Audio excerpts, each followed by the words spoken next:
예, 오늘 본문 우리 야고보서 5장 우리 1절부터 6절 말씀을 중심으로 우리 말세에 재물을 쌓았도다 라는 제목으로 우리 함께 도전을 받았으면 참 좋겠습니다.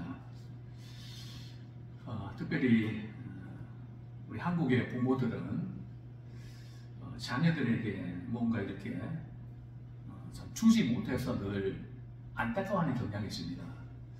사실 이제 서구 사람들은 안 그렇거든요. 서구 사람들은 어디까지 책임지는가 하면 고등학교 때까지만 딱 책임지고 대학 이후는 네가 알아서 해라. 끝나버리거든요. 그냥 우리는 어디까지 책임집니까? 많은 분들이 이제 자녀들 시집장가 다 보내고 나서 이제는 다 이제 집을 벗었다 하는데 벗은 게 아니더라고요. 그러니까 우리가 너무 많이 책임을 지려고 하기 때문에 우리 한국의 노인들이, 부모들이 노후가 상당히 불행해지는, 다주고 나니까 본인이 이렇게 쓸 게 하나도 없는, 그래서 어느 유튜브에 보니까 요즘 잘 나가는 이렇게 강의에 잘 나가는 신부님이 늘 제발 그렇게 하지 말라고, 당신을 위해서 쓰지 자녀들에게 주려고 하지 말라고, 그걸 그렇게 강조를 하더라고요. 근데 우리는 그런 강의를 듣지만 못 줘서 늘 슬프지, 그죠? 어떻게 보면 안달이 나 있는 것 같은. 그래서 우리가 좀 우리 생각도 사실 좀 많이 바꿔야 되는 그런 부분들이 있는 것 같습니다. 오늘 본문은 야고보서에 나오는 시험 가운데, 두 가지 시험 가운데 어떤 시험인 것 같아요? 말에 대한 시험인가요? 물질에 대한 시험인가요? 물질에 대한 시험임에 틀림이 없습니다. 그렇죠? 오늘 설교 제목이 뭡니까? 말세에 재물을 쌓았도다. 지금 이 말세 심화이라고 하는데, 그렇죠? 저축하지 말라는 뜻일까요? 뭐 돈을 모으지 말라는 것일까요? 지금 시대에 재물을 이렇게 모으면 잘못된 걸까요? 그죠? 그 의미가 뭔지 한번 말씀을 통해서 풀어갔으면 좋겠는데요. 어떤 분이 그런 이야기 했습니다. 그 사람이 돈을 어디다 쓰는가 보면 그 사람의 신앙의 성숙도를 알 수 있다고. 그죠? 우리는 한 달 동안 우리가 돈을 쓰는데 어디다 쓰십니까? 우리 젊은이들은 커피 마시는 보통 한 30만 이상 쓰는 것 같아요. 그죠? 어쨌든 뭐 핸드폰도 쓰고 뭐 여러 가지 그런 미디어도 사용하고 뭐 돈을 이렇게 쓰는데, 과연 내가 쓰는 돈의 몇 분의 몇은 무엇을 위해 쓰고 어디다 다 쓰는가? 그거 보면 신앙의 성숙도가 나타나 있거든요. 예수님 말씀하셨습니다. 재물을 땅에 쌓아두는 사람이 있고 보물을 하늘에 쌓아두는 사람이 있다고 그랬거든요. 그걸 어떻게 알 수 있습니까? 재물을 쌓아둔다는 것은 말이죠, 돈을 어디다 쓰는가, 돈을 어디다 쓰는가 보면 그 사람의 마음이 어디에 있는지를 알 수 있다는 거죠. 돈이 있는 곳에 마음이 있습니까? 마음이 있는 곳에, 보물이 있는 곳에 마음이 있습니까? 네. 네. 돈이 있는 곳에 마음이 있습니다. 제가 이전에 말씀드렸죠. 초회 시간에 여자 선생님이 운동장에서 말이죠, 이렇게 새해 하루를 시작한 월요일 날 말이죠, 조회를 뭐 이렇게 하면서 말씀 전하셨는데, 제가 땅을 쳐다보니까 100원짜리 하나가 딱 있습니다. 그거 제가 딱 밟고요, 그 순간 교장 선생님 말씀이 들어올까요? 빨리 안 끝나고 뭐하나? 왜요? 제 마음이 어디 있었어요? 돈에 있으니까요. 그렇습니다. 그래서 예수님의 말씀이 돈을 어디다 쓰는가 보면 마음이 있고 그것 때문에 영적 성숙도를 알 수 있다는 거죠. 그래서 우리가 한번 이렇게 나는 지금 한 달 동안 돈을 어디다 쓰고 있지 한번 이렇게 보면 우리 영적 상태를 우리 점검할 수가 있을 겁니다. 자, 오늘 본문에서 말세에 재물을 쌓아도다. 재물을 쌓는 것 자체에 대해서 잘못 말하고 있는 것일까요? 그게 아니고요. 지금 오늘 본문에서 이 부자의 문제점은 두 가지입니다. 재물을 불이한 방법으로 이렇게 얻어서 또 사용을 말이죠. 일꾼들에게 그 싹스를 주지 않고 그냥 계속 미루면서 줘도 적게 주는. 그러니까 재물을 이렇게 모으는 방식이 잘못되어 있고 그리고 재물을 쓰는 방식이 잘못된 겁니다. 그래서 오늘 저는 두 가지 좀 말씀을 드리고 싶은데요. 첫 번째는 제대로 쓰지 않는 재물. 두 번째는 제대로 주지 않는 재물에 대해서 함께 은혜를 받으면 좋겠습니다. 자, 제대로 쓰지 않는 재물이라는 건 뭘 의미할까요? 자, 우리 야고보서 5장 1절부터 우리 3절까지 한번 같이 읽겠습니다. 시작. 들으라 고한자들아 너희에게 이 말 고생으로 말미암아 울고 통곡하라. 너희 재물은 썩었고 너희 옷은 좀 먹었으며 너희 금과 은은 녹이 쓸었으니 이 녹이 너희에게 증거가 되며 불같이 너희 살을 먹으리라. 너희가 말세에 재물을 쌓았도다. 오늘 본문에서 들으라 보안자들아 들으라 하는 것은 말이죠. 야고보서 저자가 이렇게 어떤 주제에 대해서 이렇게 글을 쓰다가 편지를 쓰다가 주제를 이렇게 바꿀 때 환기시킬 때 말이죠. 들으라 보안자들아. 여기에 보안자들은 단순히 부자가 아니라 불이한 방법으로 돈을 모은 사람들. 성경에서 불의한 청지기 비유가 나오죠. 불의한 청지기라는 게 뭔가 말이죠. 하나님이 내게 맡겨주신 재물을 마치 그것이 내 것인 양 써버리는 거. 주님이 기뻐하시는 데는 쓰지 않고 내가 하고 싶은 대로 쓰는 거. 그러면 그 자체가 불의한 재물이 되는 것입니다. 어쨌든 이 지금 부자도 불의한 방법으로 이렇게 돈을 모은 부자를 말하는 것이죠. 너에게 이 말 고생으로 말미암아. 언제 고생물이 권하다고요? 살아있는 동안이 아니고 예수님 다시 오실 때, 즉 예수님 재림하실 때 이제 예수님께서 마지막 심판을 하시잖아요. 그때의 불의한 이 부자는 굉장히 불행해지고 비참해진다는 거죠. 현실은 뭐 내가 돈이 있으니까 대접도 받고 친구도 있고 그렇지만 마지막 주님 앞에 설 때는 아주 통곡을 하게 된다는 거죠. 울고 통곡해라. 근데 오늘 보면 회개하는 말이 없는 걸로 봐서 어떤 분들은 여기에 형제들아 하는 이 표현이 불신자들 가운데 부자를 말할 것이다. 뭐 이렇게 언급하는 분도 있는데 뭐 그것도 일리는 있습니다. 그러나 어쨌든 뭐 국한시킬 필요는 없고요. 뭐 신자든 불신자든 좀 불의한 방법으로 돈을 모은 사람들을 가리킨다고 할 수 있겠죠. 너희 재물은 썩었고 너희 옷은 좀 먹었으며 재물이 썩었다. 이게 무슨 뜻일까요? 또 그 다음에 보면 너희 금과 은은 녹이 쓸었다. 금과 은이 녹이 쓰나요? 은수저 녹이 쓰나요? 어떤 분들이 이 본문을 당시의 금과 은은 요즘처럼 이렇게 잘 이렇게 불순물을 제거하지 못해서 금과 은이 녹이 쓸기도 했다. 뭐 이렇게 해석하는 분도 있는데 제가 볼 때는 하나님께 주신 그 재물을 말이죠. 쓰지 않고 모으기만 해서 마지막 주님 앞에 섰을 때 말이죠. 마지막 심판 때에 자기가 평생 모았던 그 돈이 쓸모가 있나요? 쓸모가 없나요? 죽은 이후에는 아무 쓸모가 없거든요. 특별히 주님 앞에 섰을 때, 시험 받을 때, 야, 너 은행 잔고, 통장 잔고가 얼마냐? 주님 그거 보실까요? 전혀 아니거든요.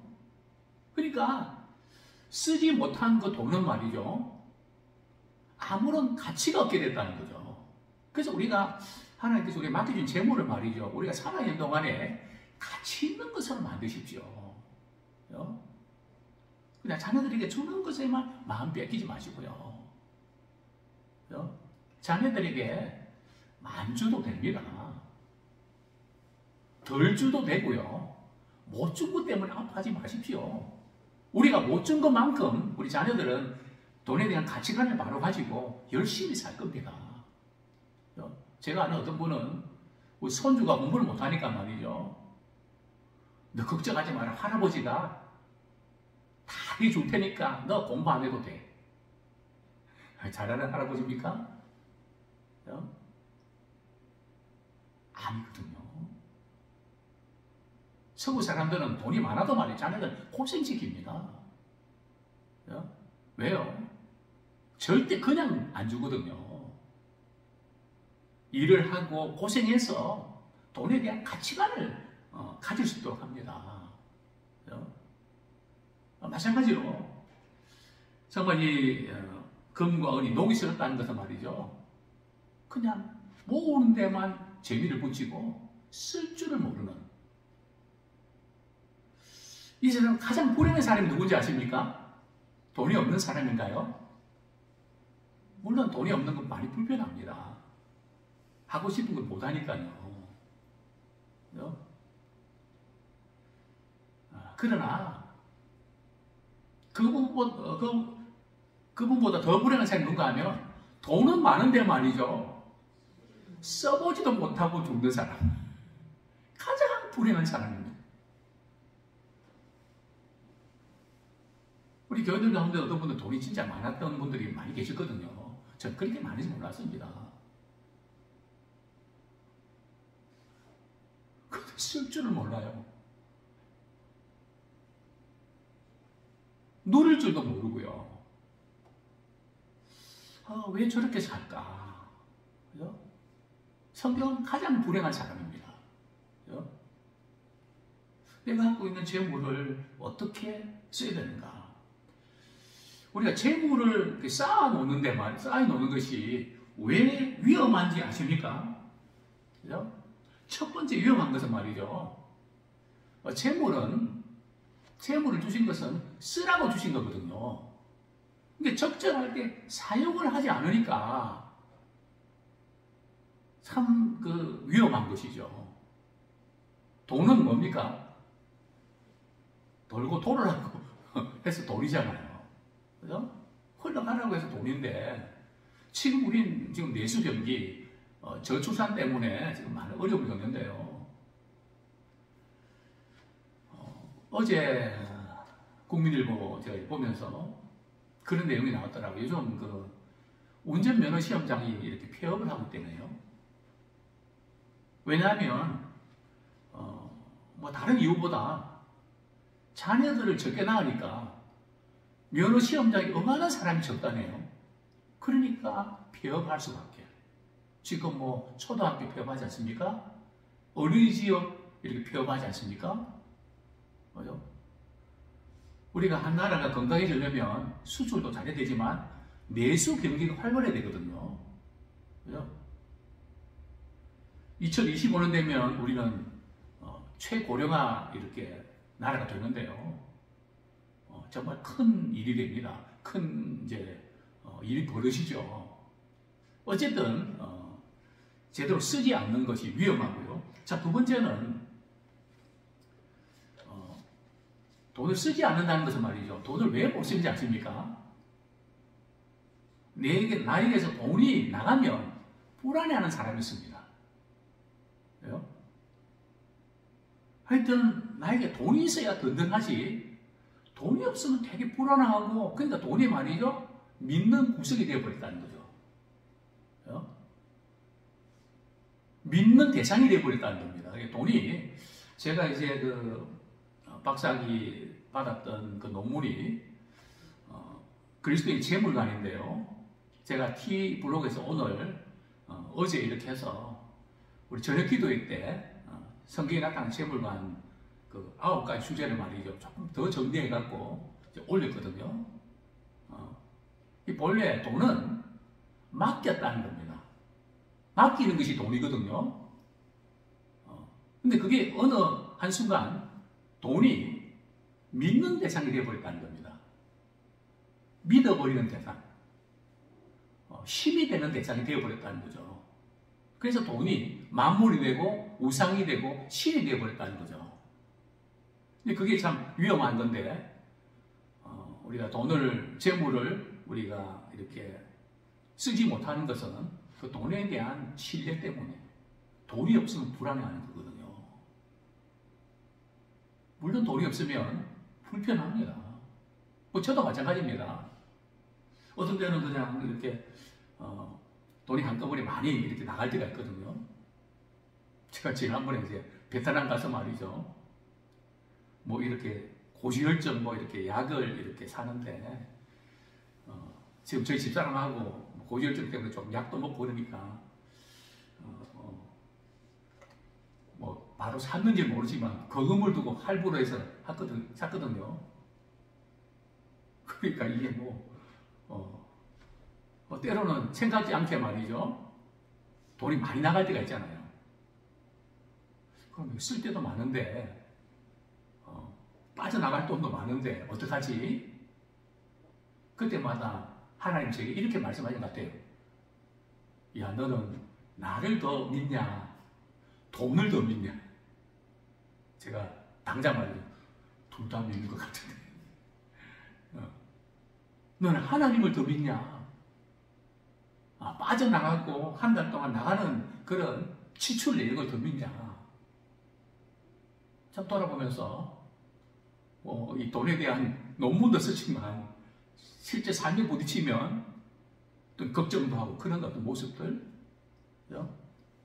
돈은 신뢰의 대상을 우리가 이렇게 잘못할 수 있다는 거죠. 자, 세 번째로 우리가 이 재물을 모으는 데 힘을 쓰면 말이죠.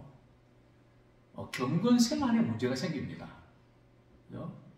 영혼이 잘 되는 일들은 소홀하고 육신적인 어떤 거기에 마음을 많이 빼앗긴단 말이죠.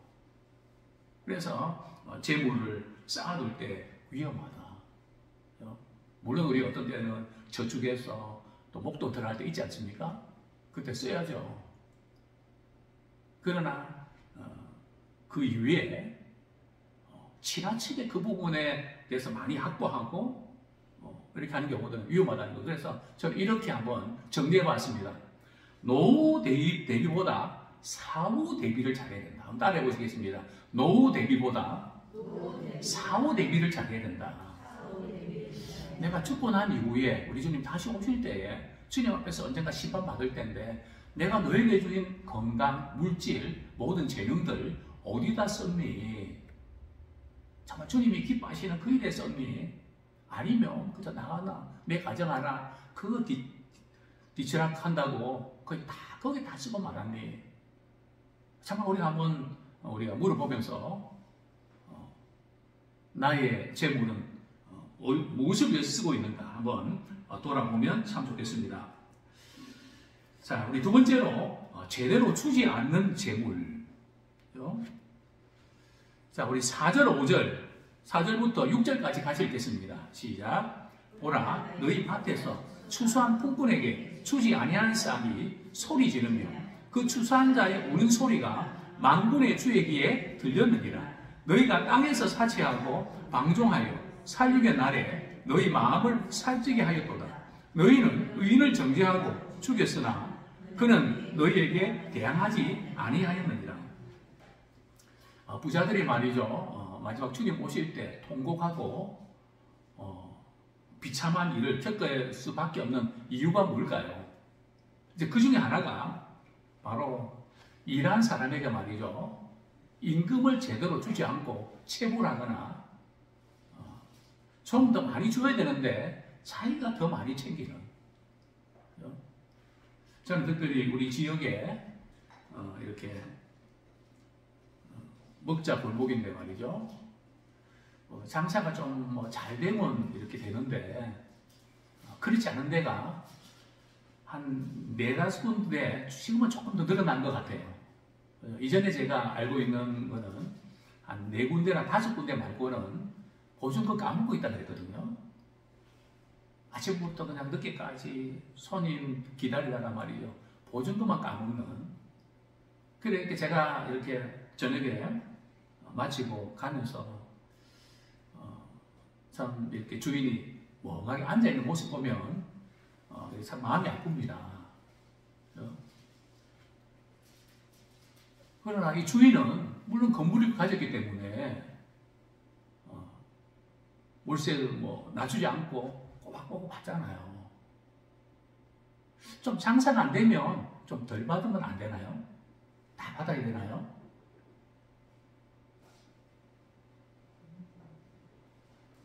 뭐 다 받아도 뭐 잘못된 건 아니죠. 제가 오늘 아침에 점심때네요. 감동 스토리가 있었습니다. 저희 그 교회에 칼라 복사기를 우리 렌트를 하거든요. 렌탈하는데 그분을 통해서 저희 집에 무한 잉크젯 프린터기를 하나 구입을 했거든요. 근데 이제 우리 아이들하고 같이 살 때는 몰랐는데 뭐 저희들만 하다 보니까 저희들은 주로 교회에서 주로 많이 시간을 보내니까 그게 막혀갖고 좀 수리를 원했습니다. 그래서 그 사장님이 전화를 했더라고요.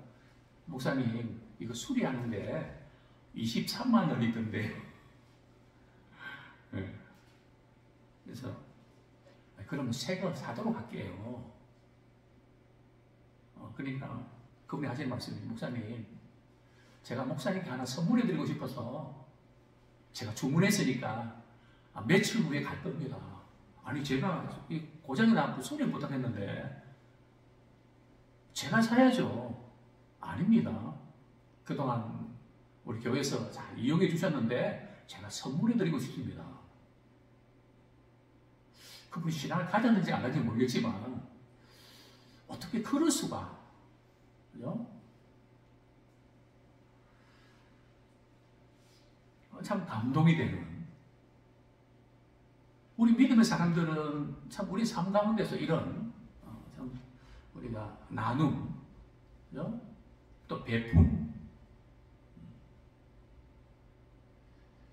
좀 지불하지 않는 품삯, 또 이익을 많이 얻었으면 많이 나눠야 되는 거 아닙니까? 그런데 우리는 제가 이전에 이렇게 기독교 출판사에 가서 집필위원회 있을 때 사장님 들으라고 말이죠. 좀 장사가 잘 되면 사원들에게 보너스 좀 주고 그렇게 하세요. 불신자들 똑같이 내 거 챙기려면 그끔 하지 마시고 좀 쏘시기도 하시고 나누세요. 사장님 머리만 숙이고 말이죠. 본래는 집필하게 되면 이익이 말이죠. 이 성경이 이렇게 엄청 수십억을 벌었거든요. 그럼 집필자한테 좀 주게 돼 있거든요. 하나도 못 받았습니다. 네? 뭐 제가 받으려는 게 아니고요. 우리 믿는 사람들은 좀 이렇게 해봐든지 우리가 감동시킬 수도 있고 베풀 수도 있지 않습니까? 그런데 이 부자는 말이죠. 치불하지 않는. 우리 신명기 24장 15절 말씀 한 가지 우리 한 절 보겠습니다. 신명기 24장 15절.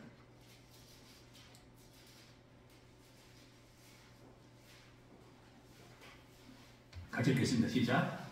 그 품삯을 당일에 주고 해질 후까지 미루지 말라. 이는 그가 가난함으로 그 품삯을 간절히 바라니라. 그가 너를 여호와께 호소하지 않게 하라. 그렇지 않으면 그것이 내게 죄가 될 것입니다. 임금을 못 받아서 말이죠. 그냥 하나님께 호소하고 이것이 결국 죄가 된다는 거죠. 우리가 이 부분도 우리가 깊이 생각해야 된다. 우리 크리스찬 기업가는 말이죠. 소비자들이 물건을 많이 파는 것, 좋은 물건을 많이 파는 것 중요하지만 그 여하 직원들 있잖아요. 직원들에게 잘 대우하는 것도 역시 베푸는 겁니다. 직원들이 정말 힘을 낼 수 있도록 잘해야 됩니다. 그죠? 그것이 고객의 영향을 그대로 주거든요. 그런데 어떤 분들은 그걸 모르는 분도 있습니다. 그죠? 자, 어쨌든 부자들의 문제점은 바로 제대로 주지 않는 재물. 그 다음에요. 5절에 보면 너희가 땅에서 사치하고 방종하여 살육의 날에 너희 마음을 살리다, 마음에 살리다는 교만했다는 거거든요. 사치하고 방종하고 우리는 재물을 쓰는데 사치하는 데 쓰면 안 됩니다. 그죠? 지나치게 자신의 유익을 위해서 자신의 쾌락을 위해서 쓰면 안 된다는 거죠. 그래서 우리는 소유에 만족하지 말고 공유에 만족해야 됩니다. 한번 따라하시겠습니다. 소유에 만족하지 말고 공유에 만족하자. 공유가 뭡니까? 남들과 더불어서 같이 하는, 나누고 베푸는 그것에 만족하는 삶을 살기 원합니다. 우리 6절에 보면 너희는 의인을 정죄하고 죽였으니 이게 뭔가 말이죠. 법정에서 재판을 하는데 부자가 말이죠. 자신이 유익하게 하기 위해서 가난한 사람을 억울하게 뇌물 써갖고 판결을 굳게 하고 심지어는 죽게 만드는, 그래서 의인까지도 죽였고 그들은 대항하지 않는 이런 불상사를 이렇게 다루고 있는데요. 자, 먼저 우리 재물을 우리가 쓸 때에 우리가 얻는 방식과 사용 방식이 중요한데요. 자, 우리가 재물을 우리가 쌓는 데 있어서 또 베푸는 데 있어서 이런 필요가 있습니다. 먹을 것과 입을 것, 그죠? 우리 기본 생활에 필요한 것들은 우리가 모아야죠. 그죠? 또 우리가 누리기 위해서 우리가 모으는 것도 필요합니다. 우리가 누리는 게 잘못 아니에요. 그죠? 자신을 위해서도 돈을 쓰십시오. 자신을 위해서 돈 안 쓰고 말이죠. 왜 나만 그런가 하고 서럽게 살지 마세요. 주님은 누리는 것을 기뻐하세요. 그죠? 세 번째로는 다른 사람과 관대하게 나누기 위해서 사용하셔야 됩니다. 그죠? 베풀고 나누기 위해서. 우리가 하는 것 가운데 사용하시는 게 있으면 좀 나누십시오.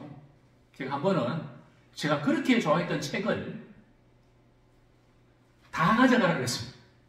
엄청 많은 책이었거든요. 주석도 다 가져가라. 필요한 만큼 가져가라. 몇십 명에게 말이죠. 나눠줬습니다. 그래도 남아가고 말이죠. 100만 원 남았더라고요. 필요 없는 거. 또 심지어 저는 가져가 넥타이 말이죠. 지금 모아놨습니다. 이거 다 가져가라. 그죠? 내가 잘 쓰지 않는 거 있잖아요. 쓰레기 만들지 마시고. 그죠? 바셀 때까지 기다리지 마시고. 부분도 나누십시오. 분명히 필요한 분들이 있을 겁니다.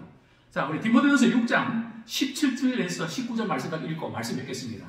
디모데전서 6장 17절부터 19절